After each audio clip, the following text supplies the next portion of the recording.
Good afternoon. My name is Sarah. Can you tell me your full name, please? Good afternoon, Sarah. Yes, my full name is John Alexander Smith. And what can I call you? John is perfectly fine. Thank you, John. Can I see your identification, please? Of course, here you are. Thank you. Now, in this first part, I'm going to ask you some questions about yourself. Let's talk about what you do. Do you work or are you a student? I'm a student at the moment. I'm in my final year of an undergraduate degree in economics at the University of London. Economics, that's interesting. What specific subjects are you studying this year?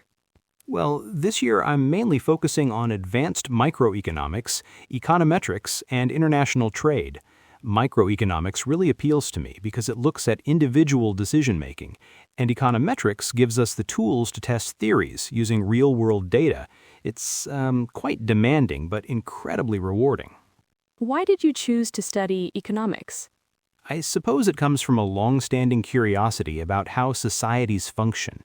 Why some countries thrive while others struggle, or why markets behave unpredictably. Economics felt like the most coherent framework for understanding those dynamics. It blends analytical rigor with very tangible human consequences, which I find genuinely stimulating. What do you enjoy most about your course?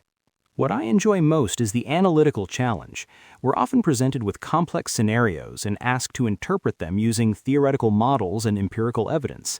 It feels a bit like solving a puzzle, but one with real implications for policy and people's lives. That intersection between theory and practice is, I think, what I find most engaging. Is there anything you dislike about your studies?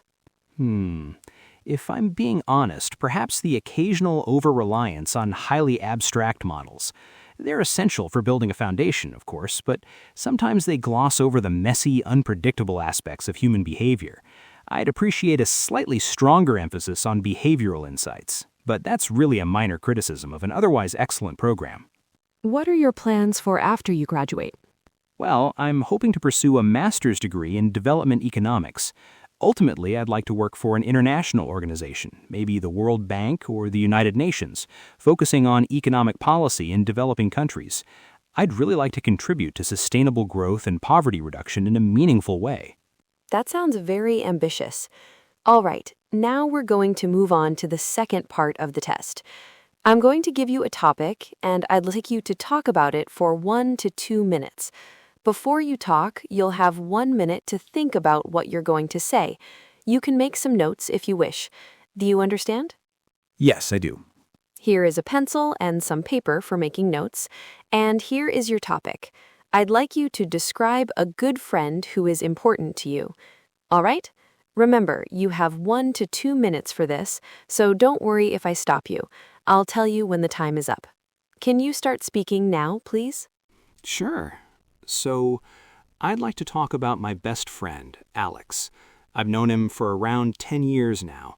We first met in secondary school, in a history class, actually, when we were paired up for a project on the Roman Empire. We bonded almost immediately over a similar sense of humor and, to be honest, a shared confusion about ancient military strategies.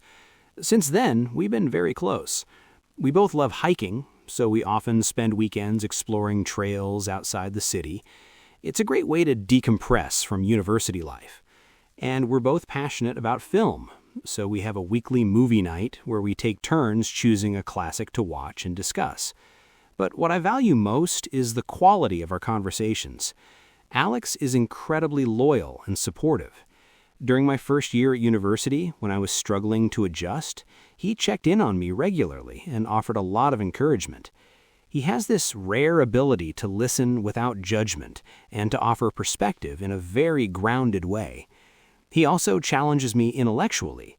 He studies literature, so he approaches issues from a completely different angle, and our discussions often push me to think beyond economic models and consider cultural or philosophical dimensions.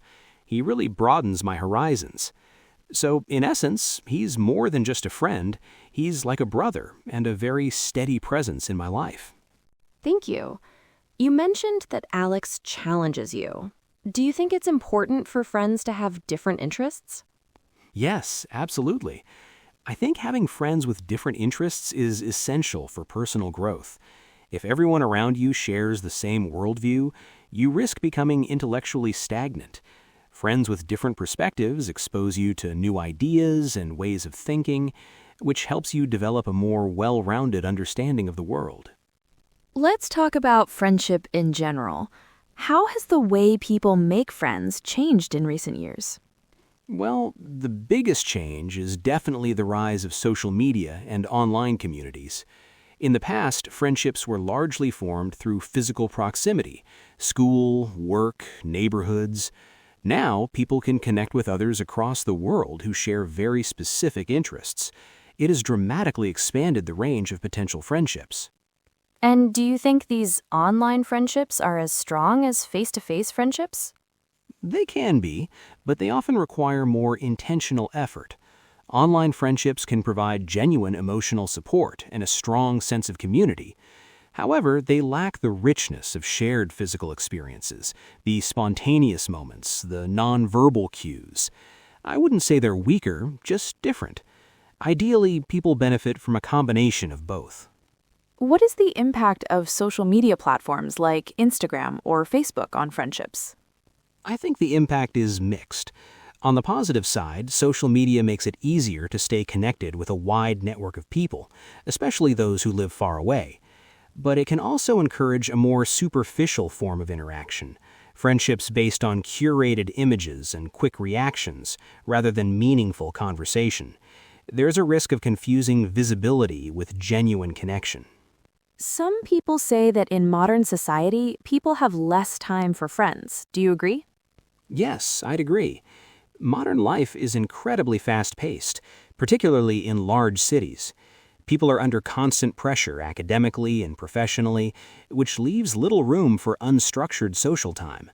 Maintaining friendships requires deliberate effort, and many people struggle to prioritize that. Finally, what do you think is the difference between a friend and a family member? I think the key difference is choice. Family relationships are shaped by circumstance. You're connected by blood and shared history. Friendship, on the other hand, is entirely voluntary. You choose your friends based on mutual respect, shared values, and genuine affection. That element of choice makes friendship a uniquely powerful bond. Ideally, your family members can also be your friends, but a true friend is in many ways the family you choose. Thank you very much, John. That is the end of the speaking test. Thank you, Sarah.